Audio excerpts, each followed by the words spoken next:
Seguimos aquí en Carlos Paz al Día y bueno, consejos para los golpes de calor. Sabemos que hoy, Sí, mañana y y pasado van a pasado, ser días muy calurosos. Es muy así probable que es. sean los más calurosos de la temporada de verano. Sí, Marce, ¿no? En esta época de Sí, diciembre que sí, estamos sí, sí, teniendo. sí. Y por eso, por supuesto, fuimos a hablar a nuestro pediatra de cabecera, Alejandro Lucchesi. Exactamente, para que nos den unos consejos para que tengamos en cuenta de cómo tenemos que actuar en estas épocas. Ya desde hace varias semanas a esta parte, las temperaturas, bueno, se hacen sentir y en este sentido, bueno, recomendaciones no por los golpes de calor, ¿no se da mucho esto? Exactamente, y tiene manifestaciones muchas veces el golpe de calor solapadas en síntomas de otras enfermedades, como por ejemplo la cefalea, los mareos, la sensación de vértigo, los desvanecimientos, la falta de voluntad de movimiento. Es muy notorio y estamos, como quien dice, gobernados por una cantidad de radiación solar muy importante en estos últimos días, lo cual genera una baja en la presión atmosférica y un alto, digamos, porcentaje de deshidratados subclínicos, llamémosle, o sea, sin síntomas de deshidratación.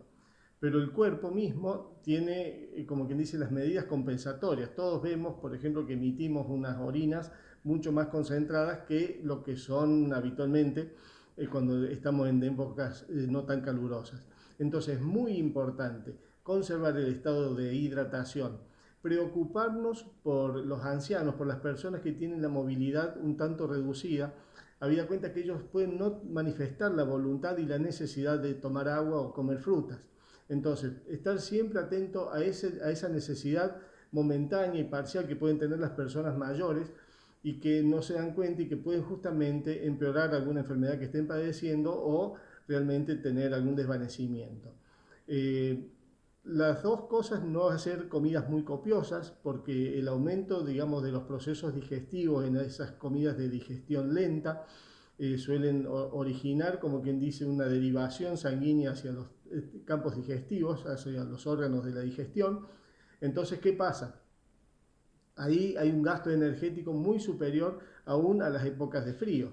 Entonces, la prevención del golpe de calor es mantenernos bien hidratados, evitar las exposiciones prolongadas al sol, exponerse, por ejemplo, en los ríos, en los balnearios, tratar de concurrir a la hora donde el sol ya ha cursado las 6 de la tarde o hasta las 10 de la mañana, evitar exponerse en ese lapso intermedio, porque es muy fuerte el calor, es muy fuerte la radiación, la protección solar con las cremas protectoras que se han puesto en uso no es suficiente para evitar la quemadura solar. Eso es muy importante destacarlo, porque vemos gente que se ha puesto protector del mejor, del más caro, de la mejor marca, y que aún así aparece con la piel enrojecida. Eso es una quemadura de primer grado, una quemadura solar, es el eritema solar que se Se denomina. trata de saber usarlo también, ¿no? También de saber usarlo, pero fundamentalmente de tener las precauciones de no exponernos al sol en ese horario.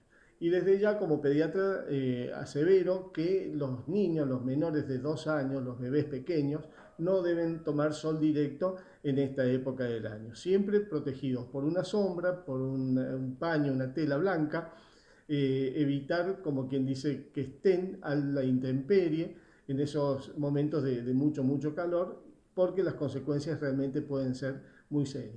Respecto a la hidratación, doctor, porque uno como adulto sabe que generalmente lo que se recomienda es tomar entre 2 y 3 litros de agua por día, ¿no? Es lo que se dice.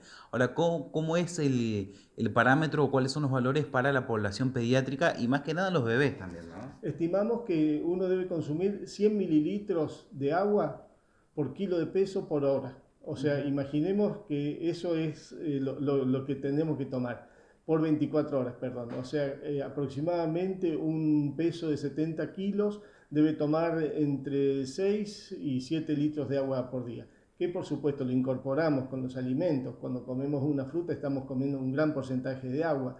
Todos los alimentos tienen agua en su composición, todos. Y aparte, sumar el agua porque perdemos involuntariamente mucha agua por transpiración y por irradiación.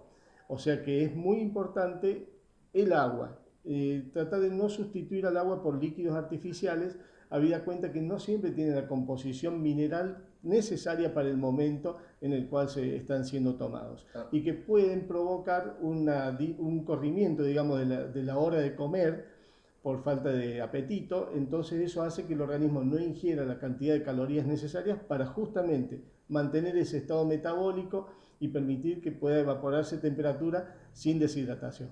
Bueno, eso es bueno aclararlo, ¿no? Porque uno toma como líquido muchas veces cualquier tipo de líquido y no es el agua. Exactamente, y ni hablar si estamos en un proceso de recuperación de vómitos y diarrea, o sea, si ya venimos con uno de los síntomas puestos del golpe de calor, como por ejemplo los vómitos y la diarrea, la descompostura, eso debemos hacer un especial cuidado en rehidratar a esa persona con agua fundamentalmente. Evitando las soluciones esas artificiales comerciales, ¿no? Sabemos que en el caso de los niños muchas veces cuando son llevados al río, a las piletas y demás también, bueno, suelen venir ropas especiales, ¿no? Para la exposición al sol. No obstante ello, no significa que, bueno, hay que tener cuidado, ¿no? Sí, por supuesto, porque, a ver, la luz solar tiene dos tipos de radiación fundamentalmente distinguibles. La ultravioleta, que es la que protege esas mallas corporales, y la que protegen los factores altos contra UV, que significa ultravioleta. Pero hay un espectro de la radiación que no protegen ni las cremas, no protegen ni las trajes mallas esos que se están utilizando, que es la radiación infrarroja, es la radiación que genera calor y es la radiación que justamente produce el eritema solar y la quemadura, el enrojecimiento de la piel por sol. Por último, doctor, cuando más allá de lo que tiene que ver con las quemaduras, ¿no? Ante la exposición al sol, digo, ante cualquier golpe de calor, digo, ¿qué otro tipo de síntomas puede llegar a aparecer? ¿Cómo detectarlo y cómo saber reaccionar al respecto, ¿no? Sobre todo en el momento, por ejemplo, de conducir, de manejar, evitar inclusive las bebidas alcohólicas como forma de rehidratarse, las bebidas espirituosas en general o la cerveza, por ejemplo, para una rehidratación. En una persona que está deshidratada no otorga, como quien dice, el beneficio que debe realmente tener para recuperar su estado de conciencia y recuperar su hidratación y su sistema metabólico. Ahí estaban entonces los consejos del doctor Lucchesi. Gracias, Doc. Sí. Qué feliz día que el sábado fue el Día del Médico. El Día del Médico, El exactamente. sábado 3 de diciembre. Así es.